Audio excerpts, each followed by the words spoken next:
आबनाए Hormuz, तवानाई ताकत और टकराव का मैदान। 23 जून 2025 मशरक़ वस्ती की पेचीदा तारीख में एक और संगीन बाब का इजाफा।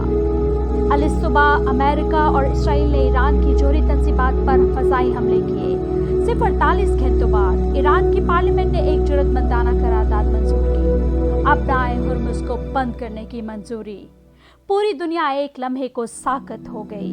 ऑपरेशन मिडनाइट हैमर के नाम से की गई इस कार्रवाई में ईरान की 3 मजबूत तरीन जोहरी तंसीबात को निशाना बनाया गया। पेंटागन के मुताबिक ज़मीन दोस्त तंसीबात को तबाह करने वाले खसूसी बम इस्तेमाल किए गए, जिन्हें बंकर बस्टर्स कहा जाता है। तेहरान ने फौरी मौक़िफ़ इख्तियार किया कि नुकसान मामूली था और वादा किया गया कि इसका जवाब दिया जाएगा।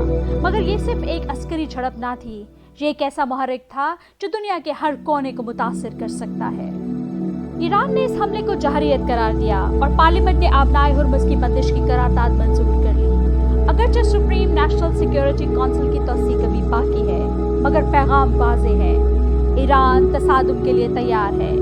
ये करारदाद ईरान को बहरी कार्रवाइयाँ, रखना अंदाजी और यहाँ तक कि बारूदी सुरंगें बिछाने की भी इजाज़त देती है। आबनाए हुर्मुज़ सिर्फ 33 किलोमीटर चौड़ी, मगर तवानाई की दुनिया में सबसे अहम गुज़रगाह। दुनिया का तकरीबन 20% तेल और समुद्री रास्ते से भेजे जाने वाले तेल का 1/3 हिस्सा यहाँ से गुजरता है। ये खलीज फारिस को खलीज ओमान और बहरे अरब से जोड़ती है। सऊदी अरब, इराक, ईरान, कुवैत, कतर और मुत्तहिदा अरब अमारात सबकी मईशत इसी रास्ते से जुड़ी है। इस करारदाद की मंजूरी के बहुत जल्द असरात नजर आए।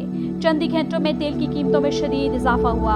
आलमी मार्केट्स लरज़ गईं। कई LNG और क्रूड ऑयल टैंकर्स ने अपना रास्ता बदल दिया या ताखीर का शिकार हो गए। चाइना, इंडिया, जापान और कई यूरोपियन कंट्रीज जो इस रास्ते पर इंहिसार करते हैं, हंगामी हिकमत अमली पर चले गए। माहिरीन खबरदार कर रहे हैं कि अगर ये खलल मुस्तकिल हुआ तो तेल की कीमत $150 फी बैरल से ज़्यादा हो सकती है।